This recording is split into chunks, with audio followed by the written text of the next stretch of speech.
नमस्कार, मैं डॉक्टर रुचि सक्सेना, भारतीय विश्वविद्यालय दुर्ग से हिंदी विभाग से। मैं आज बताएंगे अनुसंधान में व्यक्तित्व का मापन। व्यक्तित्व का मापन जीवन की विभिन्न परिस्थितियों में किसी न किसी रूप में सदैव होता रहता है। चाहे सामाजिक जीवन के अतिरिक्त उद्योग, व्यापार तथा कार्य प्रधान क्षेत्रों में व्यक्तित्व को देखकर विभिन्न स्थानों के लिए व्यक्ति को नियुक्त किया जाता है। व्यक्तित्व मापन की दृष्टि से परीक्षण करके व्यक्तित्व के संतुलन या असंतुलन का अनुमान लगाया जाता है। जिन व्यक्तियों के समायोजन में कठिनाई होती है उनके व्यक्तित्व का अध्ययन तथा परीक्षण करने के पश्चात उपचार की दिशा निश्चित की जाती है। शोध कार्य में भी व्यक्तित्व परीक्षण की सहायता से यह अनुमान लगाया जाता है कि आयु के साथ व्यक्तित्व किस प्रकार बदलता है। जैसे कि आप देखा होगा, व्यक्तित्व कोई भी व्यक्ति आता है, बहुत शानदार कपड़े पहन के आता है तो हम सोचते हैं कि ये व्यक्ति बहुत ही अच्छा होगा, और कोई बहुत दीनहीन स्थिति में हम देखते हैं तो हम उसको सोचते हैं कि ये बहुत खराब होगा, पर उसके वो हमारा बाहरी रूप होता है। जब हम उनके अंदर मिलते हैं तो हो सकता है कि उसका जो बहुत ही शानदार तरीके से आया हो उसका व्यक्तित्व बिल्कुल बेकार हो, और जो बहुत गरीब सा दिख रहा है और जिसके कपड़े बेकार हों वो बहुत अच्छा हो सकता है। तो हमें ऊपरी व्यक्तित्व न देखकर उसका आंतरिक परीक्षण करना चाहिए। तो इस व्यक्तित्व के परीक्षणों को, और जो आयु होती है हमारी, उसके साथ भी हमारा व्यक्तित्व बदलता है। बचपन में अलग व्यक्तित्व रहता है, जब युवावस्था में आते हुए हमारा अलग व्यक्तित्व हो जाता है, जब हम प्रौढ़ावस्था में जाते हैं तो हमारे व्यक्तित्व यानी कि सब आयु के अनुसार हमारा व्यक्तित्व बदलता रहता है। व्यक्तित्व परीक्षणों के प्राय 3 श्रेणियों में बांटा जा सकता है, जो आपको बताएं। पहला आत्मनिष्ठ, दूसरा वस्तुनिष्ठ और तीसरा प्रक्षेपी। आत्मनिष्ठ क्या है? आत्मनिष्ठ विधि में व्यक्ति संबंधी सूचना प्राप्त करने के साधन मुख्य रूप से दो हैं। या तो स्वयं व्यक्ति उसके संबंध में अपनी जानकारी देता है, या उसके संबंधियों द्वारा, मित्रों द्वारा उसके संबंध में जानकारी लेना होता है। आत्मनिष्ठ से जब हम जिस व्यक्ति का हम व्यक्तित्व परीक्षण करना चाहते हैं तो या तो हम उस व्यक्ति से स्वयं पूछें, या उसके सगे संबंधियों से, उसके मित्रों से, उसके परिचितों से उसके संबंध में जानकारी ले सकते हैं। इन दोनों प्रकार के साधनों के लिए 4 प्रमुख तत्व विधियों का प्रयोग किया जाता है। साक्षात्कार विधि, जो कि हम उससे स्वयं जाकर सामने आमने उससे बात कर सकते हैं। व्यक्तिगत विधि, उसको अलग कहीं भी ले जाकर उसके अंदर की बातें जानने के लिए कर सकते हैं। जीवन कथा विधि, या उसकी अगर कोई ऐतिहासिक महापुरुष है या कोई महापुरुष है, अपने नेता हैं, तो उनकी जीवन कथा लिखी है, उससे भी हम जान सकते हैं। अभिज्ञापन प्रश्नावली के नाम से जो उनके विषय में कुछ प्रश्न उभरते हैं, उनके माध्यम से भी हम जान सकते हैं। तो आत्मनिष्ठ व्यक्ति के ये 4 प्रकार के विधियां हैं जिनसे हम उनके व्यक्तित्व का जान सकते हैं। इन पर व्यक्ति की प्रतिक्रिया का विश्लेषण करके किसी व्यक्ति के व्यक्तित्व संबंधी गुणों के बारे में हम ज्ञात कर सकते हैं।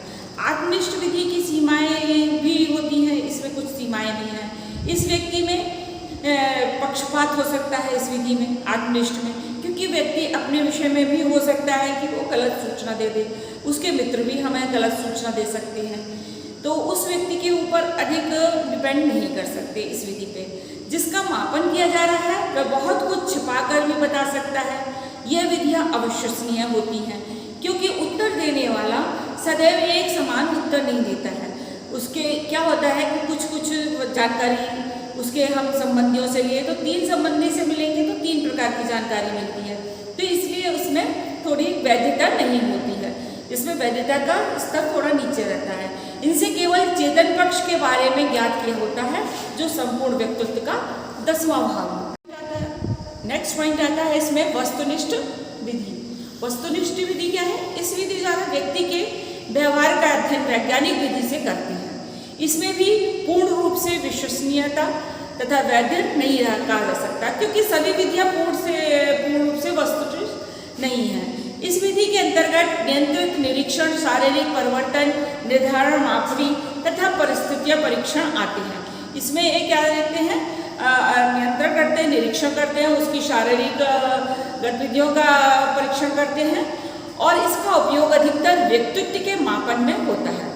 वास्तव में वस्तुनिष्ठ विधि आत्मनिष्ठ विधि से उत्तम होती है और विश्वास के साथ इसका प्रयोग किया जा सकता है। तीसरी विधि आती है हमारी प्रक्षेपी विधि। व्यक्तित्व मापन में इस विधि का सबसे अधिक महत्वपूर्ण स्थान है। ये अन्य विधियों की तुलना में अधिक वैज्ञानिक और आधुनिक विधि है। अचेतन मन का अध्ययन करने के लिए ये परीक्षण सबसे अधिक उपयुक्त तथा उपयोगी माना जाता है। प्रक्षेपी एक प्रकार की हमारी प्रक्रिया है जिसमें दबी हुई इच्छाओं को, जो किसी विपरीत स्थितियां या कठिन परिस्थितियों का सामना करने में असफलता के कारण अचेतन मन में इकट्ठी हो जाती है।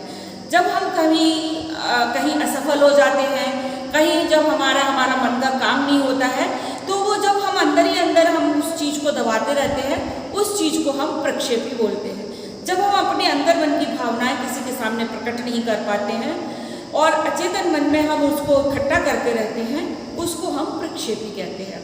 उन्हें हम किसी नई वस्तु की और बदले हुए रूप में प्रकट करते हैं। हम अपना जब कभी होता है ना कि अंदर अंदर गुस्सा जब भरते रहते हैं, तो वो गुस्सा हम किसी दूसरे पर निकालते हैं। इस तरीके से हमारा जो है व्यवहार थोड़ा सा अलग हो जाता है। इस विधि द्वारा चेतन और अचेतन दोनों प्रकार के व्यक्तित्व का मापन सफलता के साथ होता है। तो इसमें सबसे महत्वपूर्ण विधि क्या है प्रक्षेपी की? थेमेस्टिक एपरसेप्शन, इसको कहते हैं DAT। इसको क्या करते हैं? मॉर्गन और मरे ने सन 1935 में बनाया था। इसके अंतर्गत 30 तस्वीरें दिखाई जाती हैं, 10 पुरुषों के लिए, 10 स्त्रियों के लिए और 10 दोनों व्यक्तियों के लिए। सभी तस्वीरों के अस्पष्ट होते हैं। तो कार्ड के नंबर बढ़ने के साथ साथ तस्वीरें और भी अस्पष्ट होती जाती हैं। ये मनोवैज्ञानिक परीक्षण होता है एक, जिसमें हम इस तरीके से परीक्षण करते हैं और निश्चित निर्देश के बाद इन तस्वीरों को में से कुछ कहानी बनाने के लिए हम उनसे कहते हैं। जो भी तस्वीरों पे कुछ लिखा होता है उनको उनसे बोलते हैं, जिसको दिखाया जाता है विषय को मनोवैज्ञानिक द्वारा चुनी गई होती है ये तरीका, और उन पे कहानी लिखने को कहा जाता है। विषयी को निर्देश किया जाता है कि वे लिखे चित्र में कौन कौन से क्या क्या है, क्या होगा, अब क्या होगा, ये सब चीज़ें वो उसमें। तो तस्वीरें एक के बाद एक दिखाते हैं। तो अब क्या हो रहा है, अब इसके बाद क्या होगा, अब क्या होना चाहिए, ये चीज़ें इन कहानियों के विशेष रूप में विश्लेषण कर व्यक्तित्व को ज्ञात किया जाता है। और प्रत्येक कार्ड पर लिखी गई कहानी की व्याख्या करके देखते हैं कि उसमें नायक कौन है, उसकी आवश्यकताएं क्या हैं, इच्छाएं क्या हैं, मूल भावना क्या है, फल क्या निकला, सुखांत है या दुखांत है। जो उसमें क्या होता है, जब हम कार्ड दिखाते हैं तो जो व्यक्ति जिस भावना से ग्रसित होता है वो भावनाएं उसकी उस माध्यम से आती है, कहानी बनकर उस माध्यम से आती है। ये एक मनोवैज्ञानिक टेस्ट होता है, जो हम अंदर जो भावनाएं छुपाए रहते हैं वो भावना उसके अंतर्गत ऊपर आती है। तो जब हम उसमें देखते हैं कि वो कहानी को सुखांत करता है कि दुखांत करता है, यानी सुखांत करता है तो उस परीक्षण में उसको आसानी से उसका इलाज हो सकता है, और दुखांत करता है तो उसका हमें दोबारा टेस्ट करना पड़ता है। इसमें कहानीकार अपनी भावनाएं एवं अनुभूतियों का भी प्रक्षेपण करता है। इसका उपयोग नौकरी के चयन, निर्देशन, वर्गीकरण, प्रोन्नति तथा निदान के लिए गए सफलतापूर्वक किया जाता है। ये परीक्षण कब काम आता है? नौकरी के लिए, क्योंकि नौकरी में भी हम कई बार सफल हो जाते हैं, इसलिए इसको सबसे ज़्यादा उपयोगी नौकरी के लिए होता है। इसके द्वारा बुद्धि लब्धि का अनुमान लगाते हैं और इसकी विश्वसनीयता 4 से 7% रहती है। ये था हमारा आज व्यक्तित्व का मापन। नेक्स्ट हम कल आगे के टॉपिक पर बात करेंगे आपसे।